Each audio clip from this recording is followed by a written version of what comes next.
श्री आदित्यकवचम्।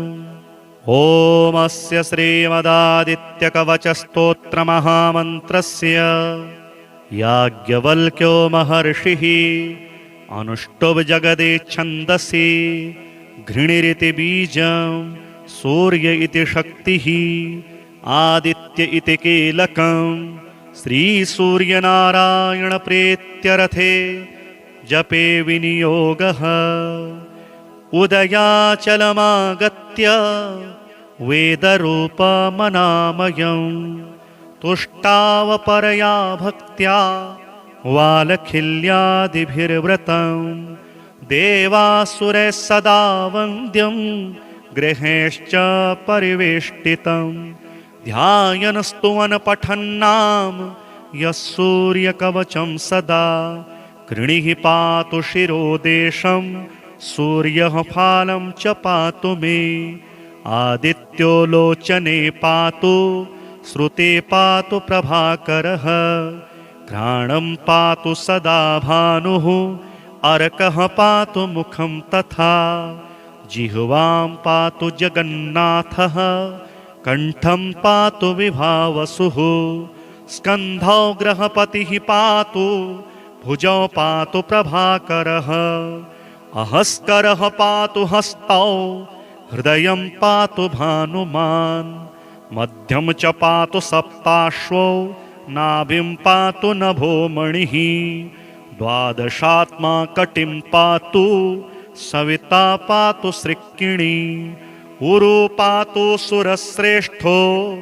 जानुनी पातु भास्करः जङ्घे पातु च मार्ताण्डो गलं पातु त्रिशाम्पतिः पादौ ब्रधनः सदा पातु मित्रोऽपि सकलं वपुः वेदत्रयात्मकस्वामिन् नारायण जगत्पते अयातयामं तं कञ्चिद् वेदरूपः प्रभाकरः स्तोत्रेणानेन सन्तुष्टो वालखिल्यादिभिर्वृतः साक्षाद् वेदमयो देवो रथारूढः समागतः तं दृष्ट्वा सहसोत्थाय दण्डवत् प्रणमन् भुवि कृताञ्जलिपुटो भूत्वा सूर्यस्याग्रे स्थितस्तदा वेदमूर्तिर्महाभागो ज्ञानदृष्टिर्विचार्य च ब्रह्मणा स्थापितं पूर्वं यातयाम विवर्जितं सत्त्वप्रधानं शुक्लाख्यं वेदरूपमनामयं शब्दब्रह्ममयं वेदं शतकर्म ब्रह्मवाचकं मुनिमध्यापयामास प्रथमं सविता स्वयं तेन प्रथमदत्तेन वेदेन परमेश्वरः याज्ञवल्क्यो मुनिश्रेष्ठः कृतकृत्यो भवत्तदा ऋगादिसकलान् वेदान् ज्ञातवान् सूर्यसन्निधौ इदं प्रोक्तं महापुण्यं पवित्रं पापनाशनं यः पठे शृणुयाद्वापि सर्वपापैः प्रमुच्यते वेदार्थज्ञानसम्पन्न सूर्यलोकमवाप्नुयात्। श्रीसूर्यकवचम्। श्रीसूर्य उवाच साम्ब साम्ब महाबाहो शृणु मे कवचं शुभं त्रैलोक्यमङ्गलं नाम कवचं परमाद्भुतं यज्ञात्वा मन्त्रवित् सम्यक् फलं प्राप्नोति निश्चितं यद्धृत्वा च महादेवो गणानामधिपो भवेत् पठनाद्धारणाद् विष्णुः सर्वेषां पालकः सदा एवमिन्द्रादयः सर्वे सर्वैश्वर्यमवाप्नुयुः कवचस्य ऋषिर्ब्रह्मा छन्दोनुष्टुबुधाहृतः श्रीसूर्यो देवता चात्र सर्वदेव नमस्कृतः यश आरोग्यमोक्षेषु विनियोगः प्रकीर्तितः प्रणवो मे शिरः पातु घृणिर्मे पातु भालकम् सूर्यो व्यानयनद्वन्द्वमादित्यः कर्णयुग्मकम् अष्टाक्षरो महामन्त्रः सर्वाभीष्टफलप्रदः ह्रीं बीजं मे मुखं पातु हृदयं भुवनेश्वरी चन्द्रबिम्बं विंशदाद्यं पातु मे गुह्यदेशकम् अक्षरोऽसौ महामन्त्रः सर्वतन्त्रेषु गोपितः शिवो वह्निसमायुक्तो वामाक्षी बिन्दुभूषितः एकाक्षरो महामन्त्रः श्रीसूर्यस्य प्रकीर्तितः गुह्याद् गुह्यतरो मन्त्रो वाञ्छाचिन्तामणिः स्मृतः शीर्षादिपादपर्यन्तं सदा पातु मनोत्तमः इति ते कथितं दिव्यं त्रिषु लोकेषु दुर्लभं श्रीप्रदं कान्तिदं नित्यं धनारोग्यविवर्धनं कुष्ठादिरोगशमनं महाव्याधिविनाशनं त्रिसन्ध्यं यः पठे नित्यमरोगी बलवान् भवेत् बहुना किमिहोक्तेन यद्यनुमनसि वर्तते ततत सर्वं भवेत् तस्य कवचस्य च धारणात् भूतप्रेतपिशाचाश्च यक्षगन्धर्वराक्षसाः ब्रह्मराक्षसवेताला न द्रष्टुमपि तं शमाः दूरादेव पलायन्ते तस्य संकीर्तनादपि भूर्जपत्रे समालिख्य रोचना गुरुकुङ्कुमे रविवारे च संक्रान्त्यां सप्तम्यां च विशेषतः धारयेत् साधकश्रेष्ठः श्रीसूर्यस्य प्रियो भवेत् त्रिलोहमध्यगं कृत्वा धारयेत् दक्षिणे करे शिखायामथवा कण्ठे सोऽपि सूर्यो न संशयः इति ते कथितं साम्ब त्रैलोक्यमङ्गलाभिधं कवचं दुर्लभं लोके तव स्नेहात् प्रकाशितम् अज्ञात्वा कवचं दिव्यं यो जपेत् सूर्यमुत्तमं सिद्धिर्न जायते तस्य कल्पकोटिशतैरपि श्रीसूर्याष्टकम् आदिदेव नमस्तुभ्यं प्रसीद मम भास्कर दिवाकर नमस्तुभ्यं प्रभाकर नमोऽस्तु ते सप्ताश्वरथमारूढं प्रचण्डं कश्यपात्मजं श्वेतपद्मधरं देवं तं सूर्यं प्रणमाम्यहं लोहितं रथमारूढं सर्वलोकपितामहं महापापहरं देवं तं सूर्यं प्रणमाम्यहं त्रैगुण्यं च महाशूरं ब्रह्मा विष्णुमहेश्वरं महापापहरं देवं तं सूर्यं प्रणमाम्यहं बृहितं तेजः पुञ्जं च वायुमाकाशमेव च प्रभुं च सर्वलोकानां तं सूर्यं प्रणमाम्यहं बन्धूकपुष्पसङ्काशं हारकुण्डलभूषितम् एकचक्रधरं देवं तं सूर्यं प्रणमाम्यहं तं सूर्यं जगत्कर्तारं महातेजः प्रदीपनं महापापहरं देवं तं सूर्यं प्रणमाम्यहं तं सूर्यं जगतां नाथं ज्ञानविज्ञानमोक्षदं महापापहरं देवं तं सूर्यं प्रणमाम्यहं सूर्याष्टकं पठे नित्यं ग्रहपीडाप्रणाशनम् अपुत्रो लभते पुत्रं दरिद्रो धनवान् भवेत् आमिषं मधुपानं च यः करोति रविर्दिने सप्तजन्म भवेद्रोगी प्रतिजन्म दरिद्रता स्त्रीतैलमधुमांसानि यस्त्यज्येतु रविर्दिने न व्याधिः शोकदारिद्र्यं सूर्यलोकं स गच्छति। ओमस्य श्रीमदादित्यकवचस्तोत्रमहामन्त्रस्य याज्ञवल्क्यो महर्षिः अनुष्टुप् जगदे छन्दसि घृणिरिति बीजं सूर्य इति शक्तिः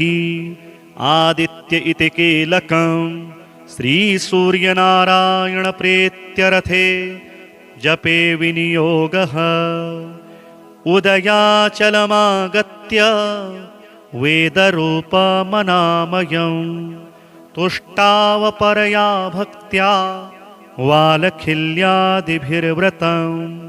देवासुरैः सदा वन्द्यं गृहेश्च परिवेष्टितं ध्यायन् पठन्नाम यः सूर्यकवचं सदा कृणिः पातु शिरोदेशं सूर्यः फालं च पातु मे आदित्यो लोचने पातु श्रुते पातु प्रभाकरः घ्राणं पातु सदा भानुः अर्कः पातु मुखं तथा जिह्वां पातु जगन्नाथः कण्ठं पातु विभावसुः स्कन्धौ गृहपतिः पातु भुजौ पातु प्रभाकरः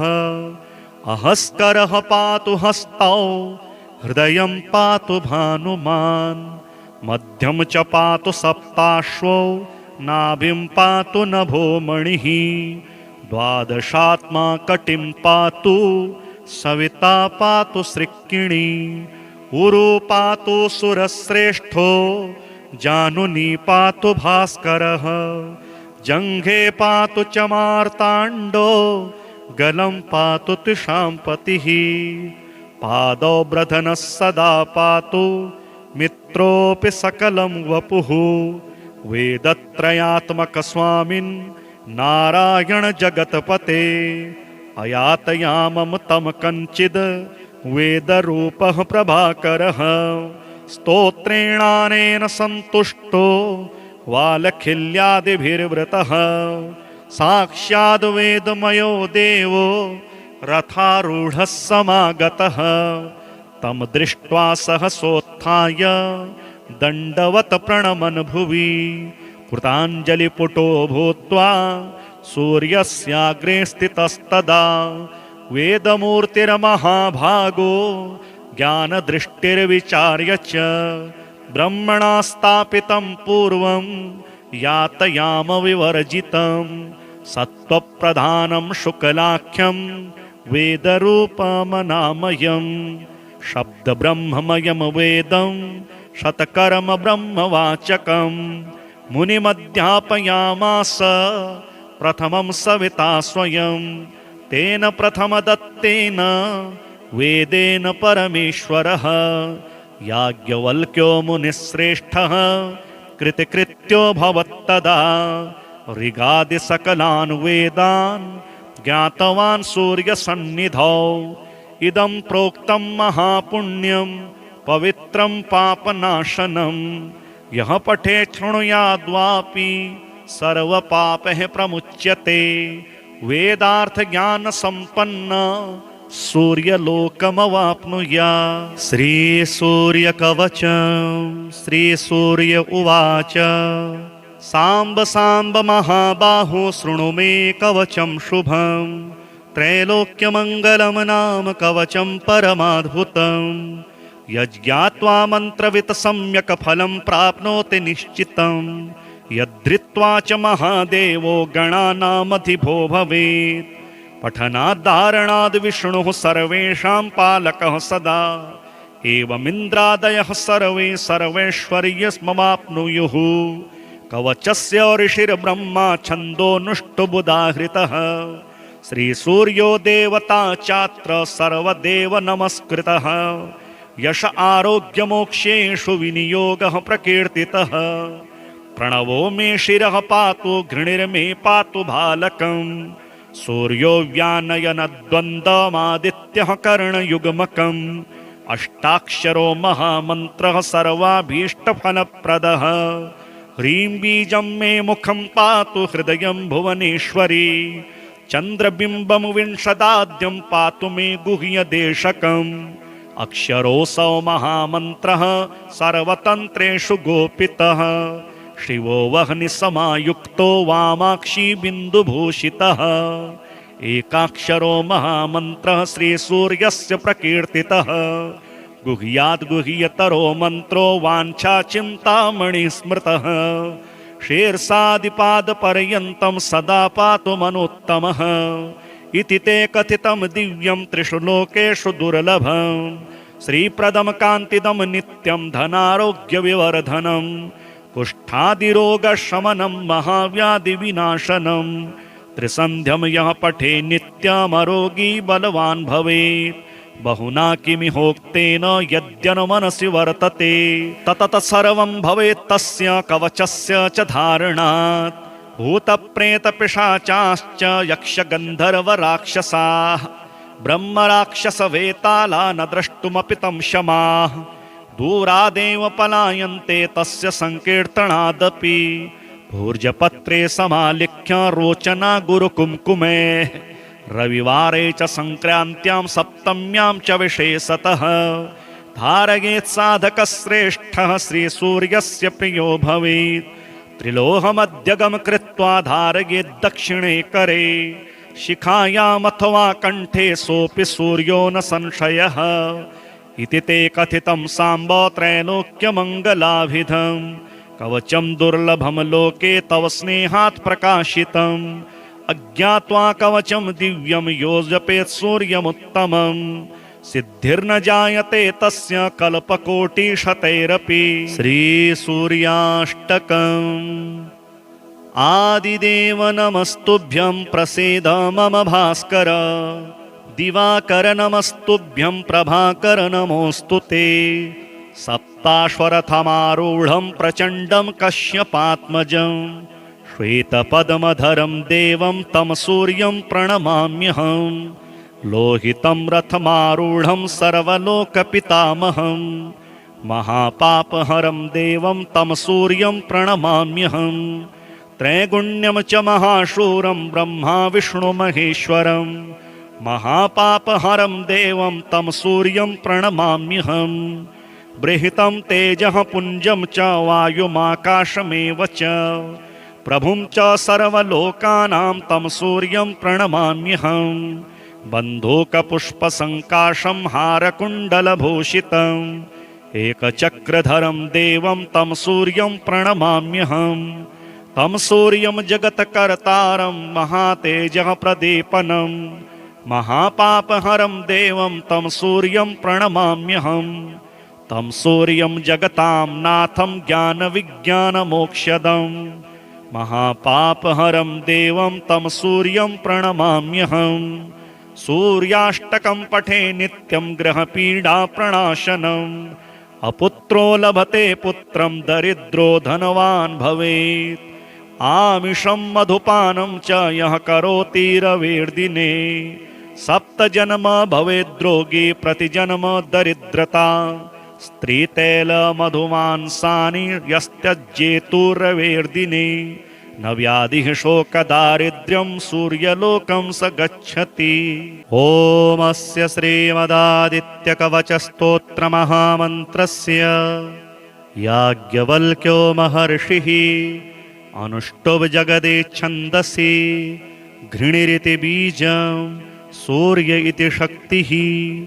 आदित्य इति कीलकं श्रीसूर्यनारायण प्रेत्यरथे जपे विनियोगः। उदयाचलमागत्य वेदरूपमनामयं तुष्टावपरया भक्त्या वालखिल्यादिभिर्व्रतं देवासुरैः सदा वन्द्यं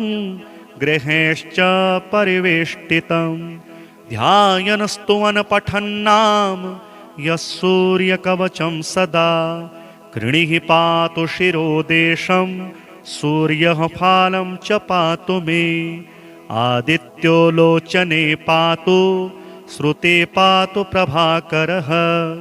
घ्राणं पातु सदा भानुः अर्कः पातु मुखं तथा जिह्वां पातु जगन्नाथः कण्ठं पातु विभावसुः स्कन्धौ ग्रहपतिः पातु भुजौ पातु प्रभाकरः अहस्करः पातु हस्तौ हृदयं पातु भानुमान् मध्यं च पातु सप्ताश्वौ नाभिं पातु नभोमणिः द्वादशात्मा कटिं पातु सविता पातु सृक्किणी उरु पातु सुरश्रेष्ठो जानुनी पातु भास्करः जङ्घे पातु च मार्ताण्डो गलं पातु त्रिशाम्पतिः पादौ ब्रधनः सदा पातु मित्रोऽपि सकलं वपुः वेदत्रयात्मकस्वामिन् नारायण जगत्पते अयातयामं तं कञ्चिद् वेदरूपः प्रभाकरः स्तोत्रेणानेन सन्तुष्टो वालखिल्यादिभिर्वृतः साक्षाद् वेदमयो देवो रथारूढः समागतः तं दृष्ट्वा सहसोत्थाय दण्डवत् प्रणमन् भुवि कृताञ्जलिपुटो भूत्वा सूर्यस्याग्रे स्थितस्तदा वेदमूर्तिर्महाभागो ज्ञानदृष्टिर्विचार्य च ब्रह्मणा स्थापितं पूर्वं यातयाम विवर्जितं सत्त्वप्रधानं शुक्लाख्यं वेदरूपमनामयं शब्दब्रह्ममयं वेदं शतकर्म ब्रह्मवाचकं मुनिमध्यापयामास प्रथमं सविता स्वयं तेन प्रथमदत्तेन वेदेन परमेश्वरः याज्ञवल्क्यो मुनिश्रेष्ठः कृतिकृत्यो भवत्तदा ऋगादिसकलान् वेदान् ज्ञातवान् सूर्यसन्निधौ इदं प्रोक्तं महापुण्यं पवित्रं पापनाशनं यः पठे शृणुयाद्वापि सर्वपापैः प्रमुच्यते वेदार्थज्ञानसम्पन्न सूर्यलोकमवाप्नुयात्। श्रीसूर्यकवचं श्रीसूर्य उवाच साम्ब साम्ब महाबाहो शृणु मे कवचं शुभं त्रैलोक्यमङ्गलं नाम कवचं परमाद्भुतं यज्ञात्वा मन्त्रवित् सम्यक् फलं प्राप्नोति निश्चितं यद्धृत्वा च महादेवो गणानामधिपो भवेत् पठनाद्धारणाद् विष्णुः सर्वेषां पालकः सदा एवमिन्द्रादयः सर्वे सर्वैश्वर्यमवाप्नुयुः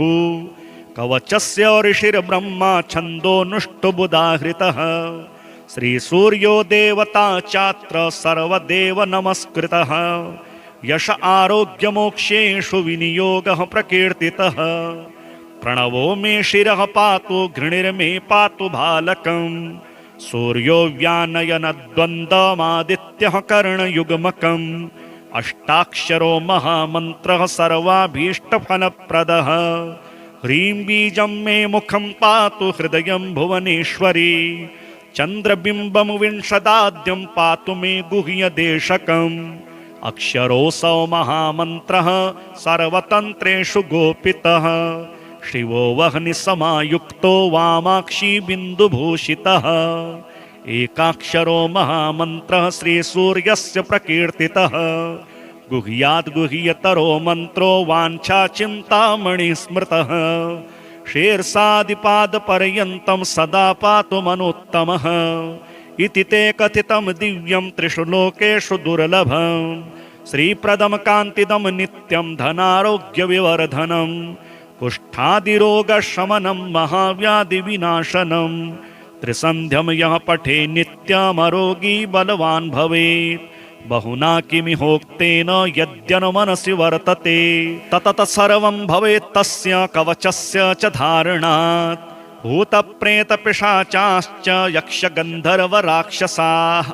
ब्रह्मराक्षसवेताला न द्रष्टुमपि तं शमाः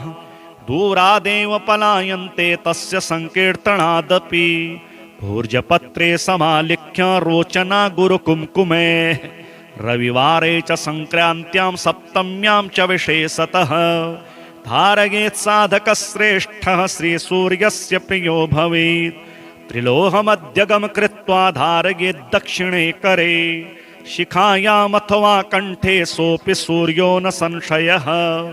इति ते कथितं साम्ब त्रैलोक्यमङ्गलाभिधं कवचं दुर्लभं लोके तव स्नेहात् प्रकाशितम् अज्ञात्वा कवचं दिव्यं यो जपेत् सूर्यमुत्तमं सिद्धिर्न जायते तस्य कल्पकोटिशतैरपि। श्रीसूर्याष्टकम् आदिदेव नमस्तुभ्यं प्रसीद मम भास्कर दिवाकर नमस्तुभ्यं प्रभाकर नमोऽस्तु ते सप्ताश्वरथमारूढं प्रचण्डं कश्यपात्मजं श्वेतपद्मधरं देवं तं सूर्यं प्रणमाम्यहं लोहितं रथमारूढं सर्वलोकपितामहं महापापहरं देवं तं सूर्यं प्रणमाम्यहं त्रैगुण्यं च महाशूरं ब्रह्मा विष्णुमहेश्वरं महापापहरं देवं तं सूर्यं प्रणमाम्यहम् बृहतं तेजः पुञ्जं च वायुमाकाशमेव च प्रभुं च सर्वलोकानां तं सूर्यं प्रणमाम्यहम् बन्धूकपुष्पसङ्काशं हारकुण्डलभूषितम् एकचक्रधरं देवं तं सूर्यं प्रणमाम्यहम् तं सूर्यं जगत्कर्तारं महातेजः प्रदीपनं महापापहरं देवं तं सूर्यं प्रणमाम्यहम् तं सूर्यं जगतां नाथं ज्ञानविज्ञानमोक्षदं महापापहरं देवं तं सूर्यं प्रणमाम्यहम् सूर्याष्टकं पठे नित्यं ग्रहपीडाप्रणाशनम् अपुत्रो लभते पुत्रं दरिद्रो धनवान् भवेत् आमिषं मधुपानं च यः करोति रविर्दिने सप्तजन्म भवेद्रोगी प्रतिजन्म दरिद्रता स्त्रीतैलमधुमांसानि यस्त्यज्येतु रविर्दिने न व्याधिः शोकदारिद्र्यं सूर्यलोकं स गच्छति। ओमस्य श्रीमदादित्यकवचस्तोत्रमहामन्त्रस्य याज्ञवल्क्यो महर्षिः अनुष्टुप् जगदे छन्दसि घृणिरिति बीजं सूर्य इति शक्तिः आदित्य इति कीलकं श्रीसूर्यनारायणप्रेत्यर्थे जपे विनियोगः उदयाचलमागत्य वेदरूपमनामयं तुष्टावपरया भक्त्या वालखिल्यादिभिर्व्रतं देवासुरैः सदा वन्द्यं गृहेश्च परिवेष्टितं ध्यायन् स्तुवन् पठन्नाम यः सूर्यकवचं सदा कृणिः पातु शिरोदेशं सूर्यः फालं च पातु मे आदित्यो लोचने पातु श्रुते पातु प्रभाकरः घ्राणं पातु सदा भानुः अर्कः पातु मुखं तथा जिह्वां पातु जगन्नाथः कण्ठं पातु विभावसुः स्कन्धौ ग्रहपतिः पातु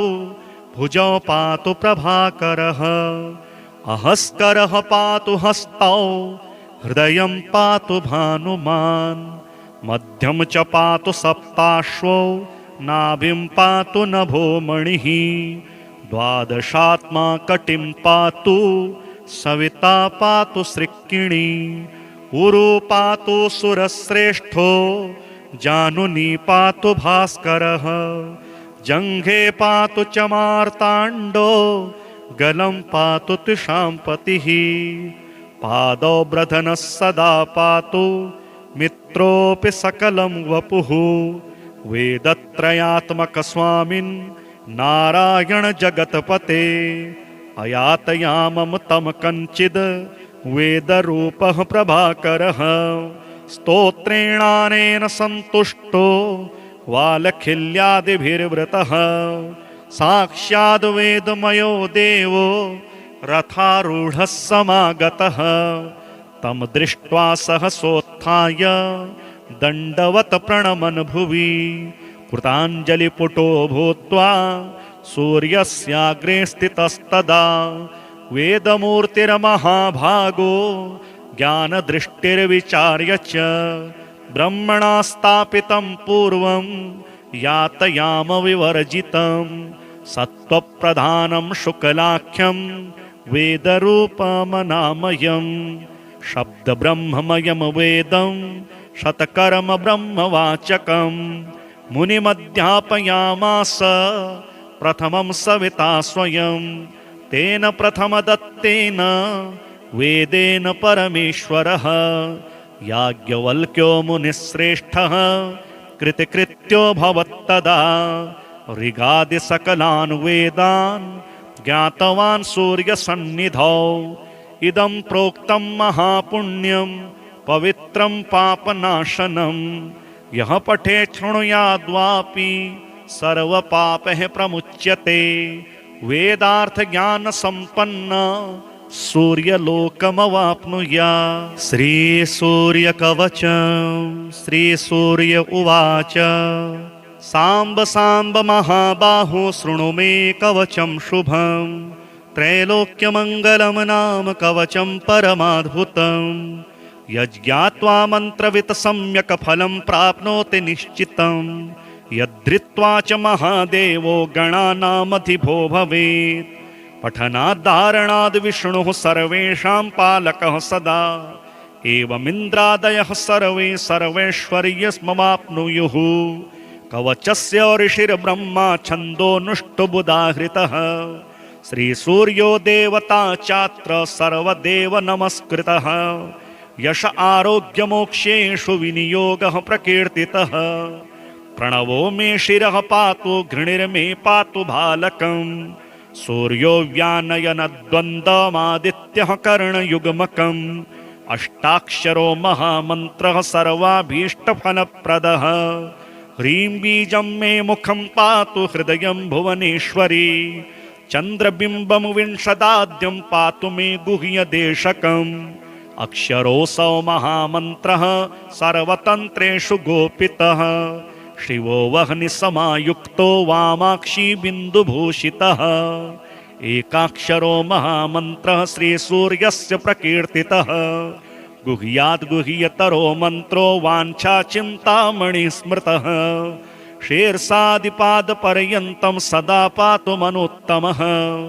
इति ते कथितं दिव्यं त्रिषु लोकेषु दुर्लभम् श्रीप्रदं कान्तिदं नित्यं धनारोग्यविवर्धनं कुष्ठादिरोगशमनं महाव्याधिविनाशनं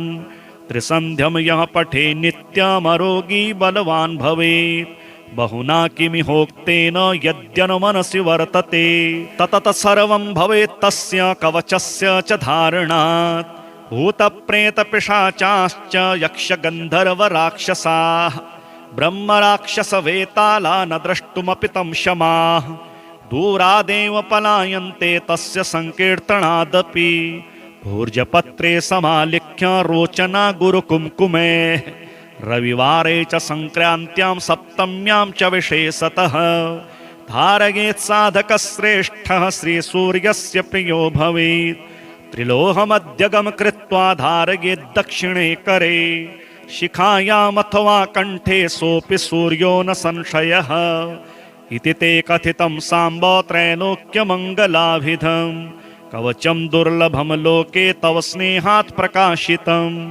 अज्ञात्वा कवचं दिव्यं यो जपेत् सूर्यमुत्तमं सिद्धिर्न जायते तस्य कल्पकोटिशतैरपि। श्रीसूर्याष्टकम् आदिदेव नमस्तुभ्यं प्रसीद मम भास्कर दिवाकर नमस्तुभ्यं प्रभाकर नमोऽस्तु ते सप्ताश्वरथमारूढं प्रचण्डं कश्यपात्मजं श्वेतपद्मधरं देवं तं सूर्यं प्रणमाम्यहं लोहितं रथमारूढं सर्वलोकपितामहं महापापहरं देवं तं सूर्यं प्रणमाम्यहं त्रैगुण्यं च महाशूरं ब्रह्मा विष्णुमहेश्वरं महापापहरं देवं तं सूर्यं प्रणमाम्यहं बृहतं तेजः पुञ्जं च वायुमाकाशमेव च प्रभुं च सर्वलोकानां तं सूर्यं प्रणमाम्यहं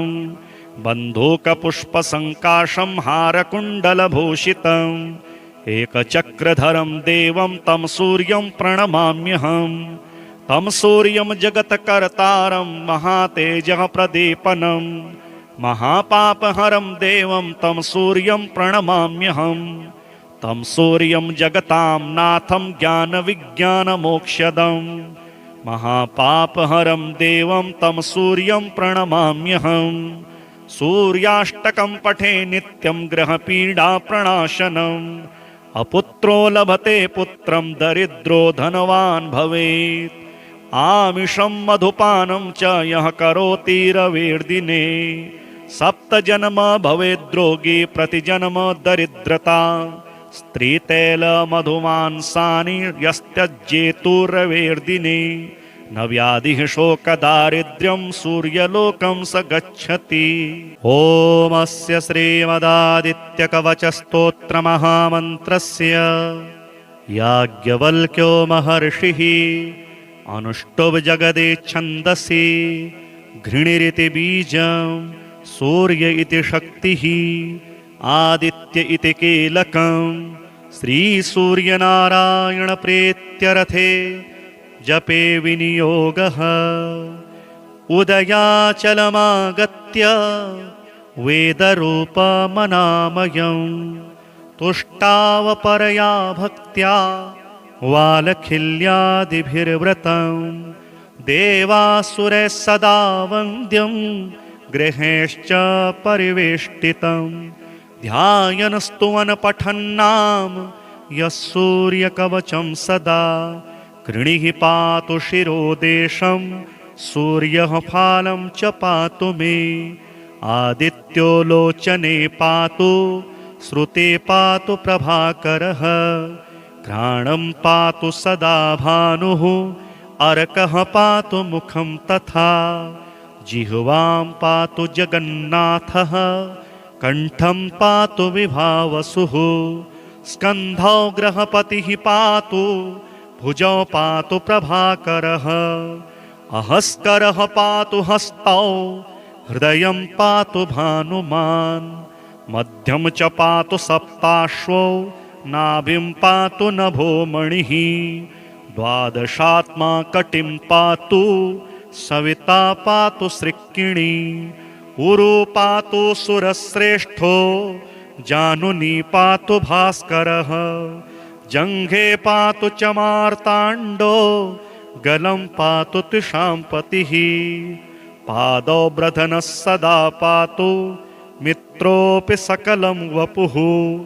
वेदत्रयात्मकस्वामिन् नारायण जगत्पते अयातयामं तं कञ्चिद् वेदरूपः प्रभाकरः स्तोत्रेणानेन सन्तुष्टो वालखिल्यादिभिर्वृतः साक्षाद् वेदमयो देवो रथारूढः समागतः तं दृष्ट्वा सहसोत्थाय दण्डवत् प्रणमन् भुवि कृताञ्जलिपुटो भूत्वा सूर्यस्याग्रे स्थितस्तदा वेदमूर्तिर्महाभागो ज्ञानदृष्टिर्विचार्य च ब्रह्मणा स्थापितं पूर्वं यातयाम विवर्जितं सत्त्वप्रधानं शुक्लाख्यं वेदरूपमनामयं शब्दब्रह्ममयं वेदं शतकर्म ब्रह्मवाचकं मुनिमध्यापयामास प्रथमं सविता स्वयं तेन प्रथमदत्तेन वेदेन परमेश्वरः याज्ञवल्क्यो मुनिश्रेष्ठः कृतिकृत्यो भवत्तदा ऋगादिसकलान् वेदान् ज्ञातवान् सूर्यसन्निधौ इदं प्रोक्तं महापुण्यं पवित्रं पापनाशनं यः पठे शृणुयाद्वापि सर्वपापैः प्रमुच्यते वेदार्थज्ञानसम्पन्न सूर्यलोकमवाप्नुयात्। श्रीसूर्यकवचं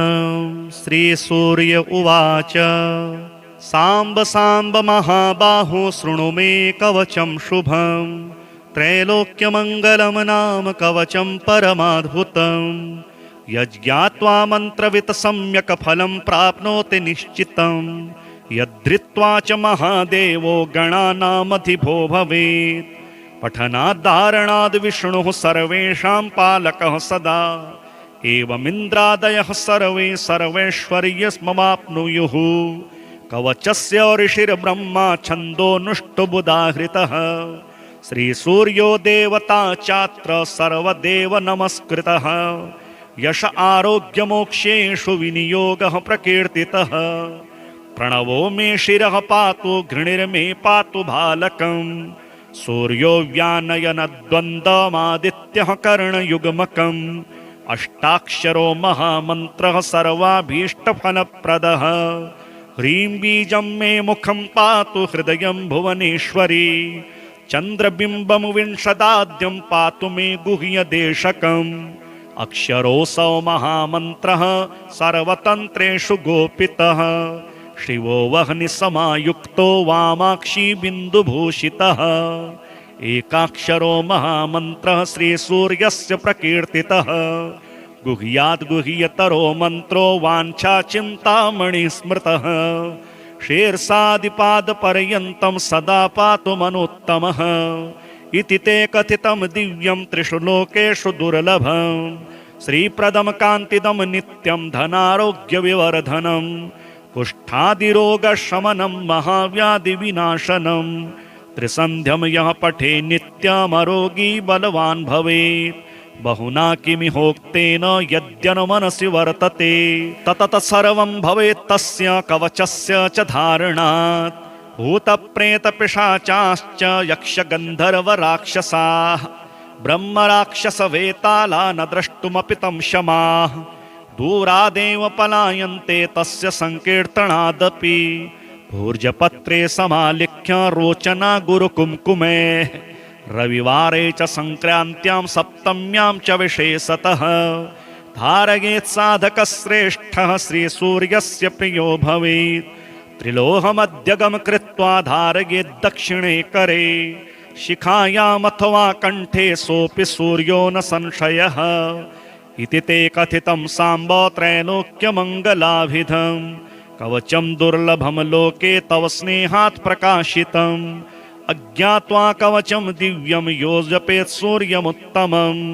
सिद्धिर्न जायते तस्य कल्पकोटिशतैरपि श्रीसूर्याष्टकम् आदिदेव नमस्तुभ्यं प्रसीद मम भास्कर दिवाकर नमस्तुभ्यं प्रभाकर नमोऽस्तु ते सप्ताश्वरथमारूढं प्रचण्डं कश्यपात्मजं श्वेतपद्मधरं देवं तं सूर्यं प्रणमाम्यहं लोहितं रथमारूढं सर्वलोकपितामहं महापापहरं देवं तं सूर्यं प्रणमाम्यहं त्रैगुण्यं च महाशूरं ब्रह्मा विष्णुमहेश्वरं महापापहरं देवं तं सूर्यं प्रणमाम्यहं बृहतं तेजः पुञ्जं च वायुमाकाशमेव च प्रभुं च सर्वलोकानां तं सूर्यं प्रणमाम्यहं बन्धूकपुष्पसङ्काशं हारकुण्डलभूषितम् एकचक्रधरं देवं तं सूर्यं प्रणमाम्यहं तं सूर्यं जगत्कर्तारं महातेजः प्रदीपनं महापापहरं देवं तं सूर्यं प्रणमाम्यहं तं सूर्यं जगतां नाथं ज्ञानविज्ञानमोक्षदं महापापहरं देवं तं सूर्यं प्रणमाम्यहं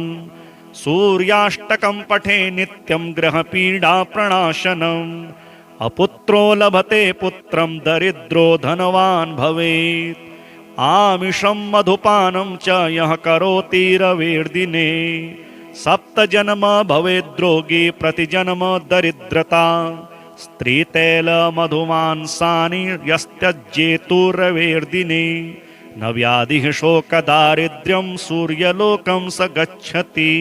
ओमस्य श्रीमदादित्यकवचस्तोत्रमहामन्त्रस्य याज्ञवल्क्यो महर्षिः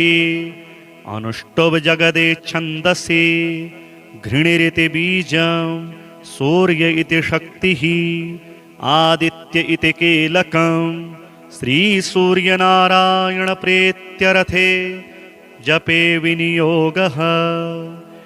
उदयाचलमागत्य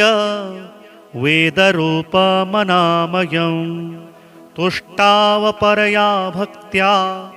वालखिल्यादिभिर्व्रतं देवासुरैः सदा वन्द्यं गृहेश्च परिवेष्टितं ध्यायन्स्तुवन् पठन्नाम यः सूर्यकवचं सदा कृणिः पातु शिरोदेशं सूर्यः फालं च पातु मे आदित्यो लोचने पातु श्रुते पातु प्रभाकरः घ्राणं पातु सदा भानुः अर्कः पातु मुखं तथा जिह्वां पातु जगन्नाथः कण्ठं पातु विभावसुः स्कन्धौ गृहपतिः पातु भुजौ पातु प्रभाकरः अहस्करः पातु हस्तौ हृदयं पातु भानुमान् मध्यं च पातु सप्ताश्वौ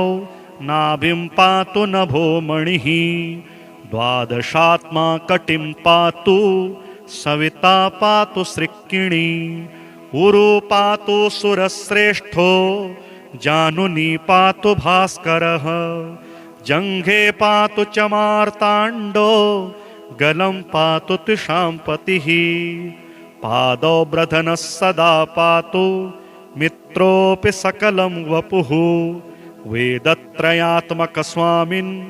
नारायण जगत्पते अयातयामं तं कञ्चिद् वेदरूपः प्रभाकरः स्तोत्रेणानेन सन्तुष्टो वालखिल्यादिभिर्वृतः साक्षाद् वेदमयो देवो रथारूढः समागतः तं दृष्ट्वा सहसोत्थाय दण्डवत् प्रणमन् भुवि कृताञ्जलिपुटो भूत्वा सूर्यस्याग्रे स्थितस्तदा वेदमूर्तिर्महाभागो ज्ञानदृष्टिर्विचार्य च ब्रह्मणा स्थापितं पूर्वं यातयाम विवर्जितं सत्त्वप्रधानं शुक्लाख्यं वेदरूपमनामयं शब्दब्रह्ममयं वेदं शतकर्म ब्रह्मवाचकं मुनिमध्यापयामास प्रथमं सविता स्वयं तेन प्रथमदत्तेन वेदेन परमेश्वरः याज्ञवल्क्यो मुनिश्रेष्ठः कृतिकृत्यो भवत्तदा ऋगादिसकलान् वेदान् ज्ञातवान् सूर्यसन्निधौ इदं प्रोक्तं महापुण्यं पवित्रं पापनाशनं यः पठे शृणुयाद्वापि सर्वपापैः प्रमुच्यते वेदार्थज्ञानसम्पन्न सूर्यलोकमवाप्नुयात्। श्रीसूर्यकवचं श्रीसूर्य उवाच साम्ब साम्ब महाबाहो शृणु मे कवचं शुभं त्रैलोक्यमङ्गलं नाम कवचं परमाद्भुतं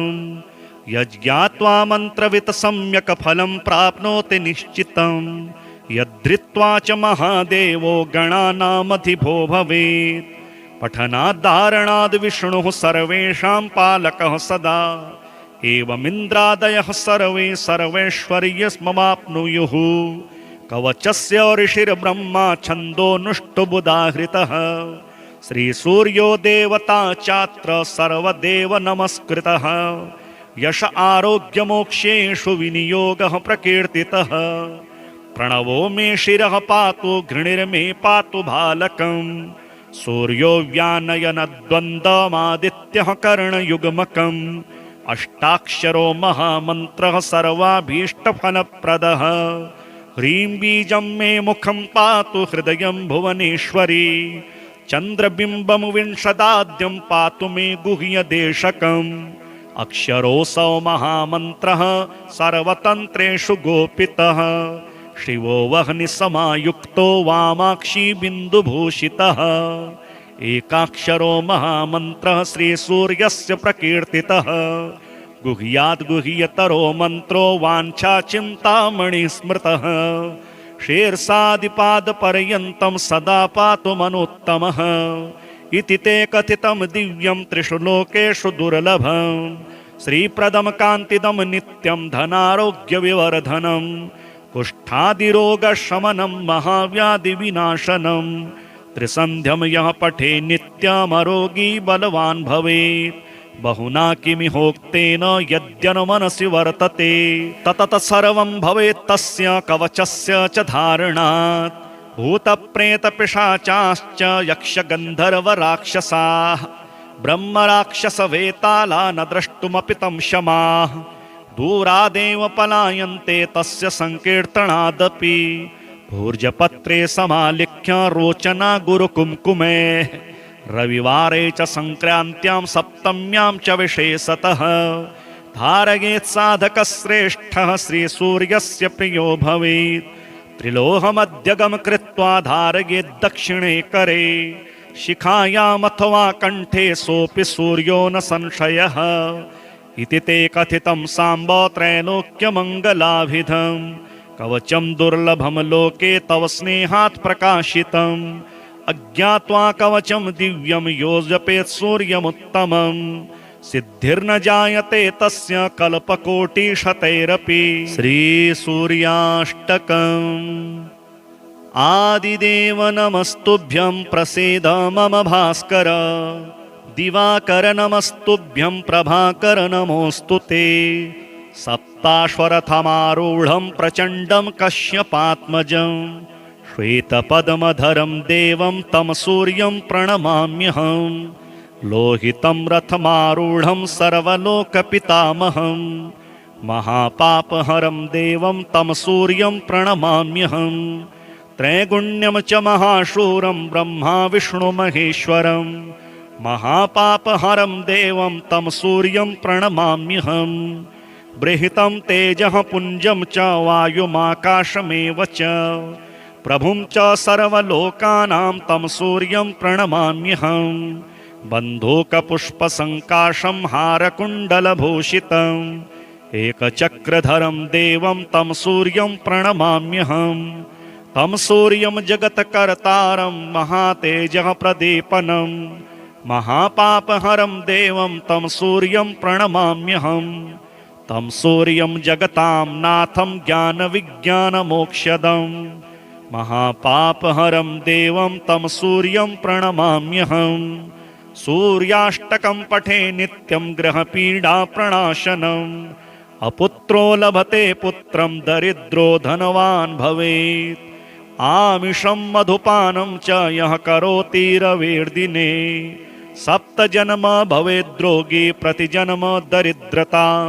स्त्रीतैलमधुमांसानि यस्त्यज्येतु रविर्दिने न व्याधिः शोकदारिद्र्यं सूर्यलोकं स गच्छति।